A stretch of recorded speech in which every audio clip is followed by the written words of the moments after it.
Good morning. आज हम जानेंगे संयोजन अभिक्रिया के बारे में।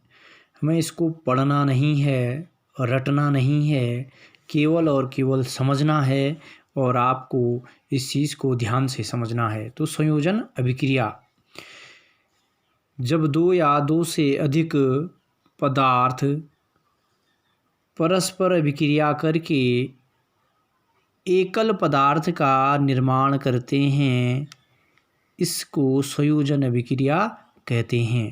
नहीं, जब दो या दो से अधिक पदार्थ मिलकर एक नया पदार्थ बनाते हैं, लेकिन एक पदार्थ बनाते हो, एक से अधिक नहीं बनाते हैं। जब दो या दो से अधिक पदार्थ परस्पर अभिक्रिया करके एकल पदार्थ का बनाते हैं तो इस प्रकार की अभिक्रिया को हम संयोजन अभिक्रिया कहते हैं। जैसे आपके सामने दो उदाहरण लिखे हुए हैं। पहला है हाइड्रोजन और क्लोरीन की अभिक्रिया करके हाइड्रोक्लोरिक अम्ल का निर्माण होना।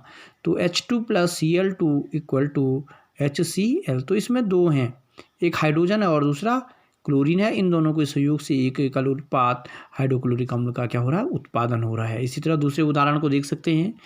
एक हाइड्रोजन है और दूसरा ऑक्सीजन है। इन दो के संयोग से एक एकल अणु बन रहा है, एक एकल पदार्थ बन रहा है और वो बन रहा है H2O जल।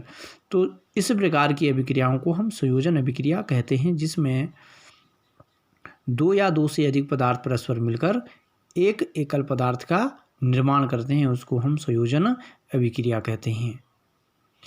अब अगला हम जानेंगे वियोजन अभिक्रिया या अपघटन अभिक्रिया। जैसे कि शब्द में मतलब है वियोजन।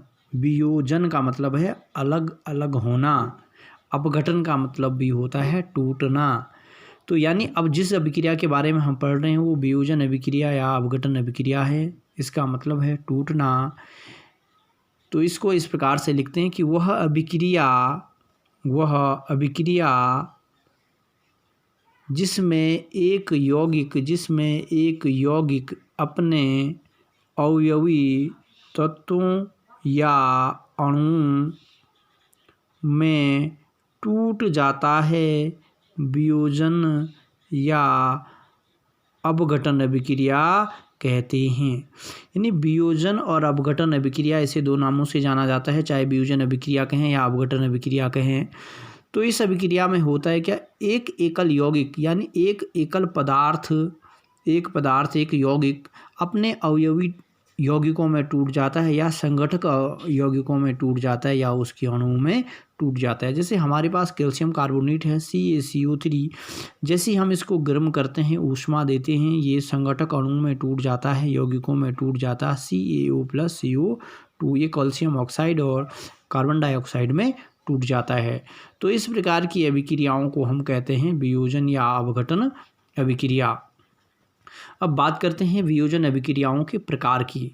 वियोजन अभिक्रिया के प्रकार की, कि वियोजन अभिक्रिया कितने प्रकार की होती हैं। एक बार मैंने पहले भी कहा है कि हमें इसको रटना नहीं है, समझना है। रटना नहीं है, समझना है।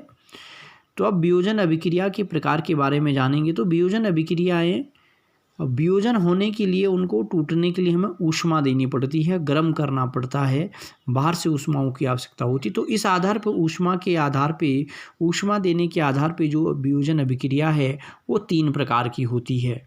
ऊष्मा देने के जो तरीके हैं, अलग अलग प्रकार से हम ऊष्माएं देते हैं, तो तीन प्रकार से ऊष्मा देते हैं, इसलिए ऊष्मा तीन प्रकार की होती है। वियोजन की प्रक्रिया तीन प्रकार से, और उनको वियोजन अभिक्रिया के तीन प्रकार हो जाते हैं। पहला है ऊष्मीय वियोजन, दूसरा है विद्युत वियोजन और तीसरा है प्रकाश या प्रकाशीय वियोजन। जब बात करते हैं ऊष्मीय वियोजन की, ऊष्मीय वियोजन तब होता है जब वियोजन की घटना, वियोजन किसी पदार्थ का वियोजन ऊष्मा देने पर यानी कि गर्म करने पर संपन्न होती है। जब वियोजन की प्रक्रिया ऊष्मा यानी कि गर्म करने पर या ऊष्मा देने पर संपन्न होती है, उसे ऊष्मीय वियोजन कहते हैं। उसको हम कौन सा वियोजन कहते हैं, ऊष्मीय वियोजन कहते हैं। ठीक है, जैसे वही कैल्शियम कार्बोनेट को गर्म करते हैं, गर्म किया हमने, इसको ऊष्मा दी, ये डेल्टा है, इसको डेल्टा कहते हैं। इसका मतलब हो तो ऊष्मा यानी गर्म करना, कैल्शियम ऑक्साइड और कार्बन डाइऑक्साइड में टूट जाता है। दूसरा हमारे पास विद्युत वियोजन, यानी विद्युत धारा जो हमारे घरों में बिजली होती है उसके द्वारा भी हम क्या कर सकते हैं, एक पदार्थ को उसके अवयवी तत्वों में तोड़ सकते हैं। तो उसकी घटना को हम विद्युत वियोजन की घटना कहते हैं। जब विद्युत धारा के प्रवाहित होने पर वियोजन होता है उसे विद्युत वियोजन कहते हैं। यानी विद्युत वियोजन के लिए एक स्थिति है कि जिस भी यौगिक का हम विद्युत वियोजन करें या तो वो जलीय अवस्था में होता, पिघले हुए अवस्था में, कुल मिला के द्रव अवस्था में होनी चाहिए। जैसे हम जल है H2O हमारे पास है, अगर हम इसमें विद्युत धारा को प्रवाहित करते हैं तो हाइड्रोजन तथा ऑक्सीजन अपने अवयवी तत्वों में क्या हो जाता है, टूट जाता है। ठीक है। इस प्रकार से अगला जो हमारे पास वियोजन है वो है प्रकाशीय वियोजन। प्रकाशीय यानी सूर्य के प्रकाश की बात कर रहे हैं कि प्रकाशीय वियोजन सूर्य के प्रकाश द्वारा किस तरह से वियोजन की घटना होती है। तो जब वियोजन की प्रक्रिया केवल प्रकाश की उपस्थिति में संपन्न होता है तो उसे प्रकाशीय वियोजन कहते हैं। ठीक है। जैसे कि हमारे पास अगर silver bromide AgBr silver bromide का एक विलयन हमारे पास है और जैसे उस पर प्रकाश पड़ता है तो प्रकाश पर के ये सिल्वर और ब्रोमाइड में अपने अवयवी तत्वों में अलग अलग टूट जाता है। तो अगर आपको मेरा ये वीडियो पसंद आए तो इसको लाइक, सब्सक्राइब और शेयर भी करते रहें और इससे आगे विस्थापन, द्विविस्थापन अभिक्रियाओं के लिए फिर हम कल मिलेंगे अगले वीडियो के साथ। धन्यवाद।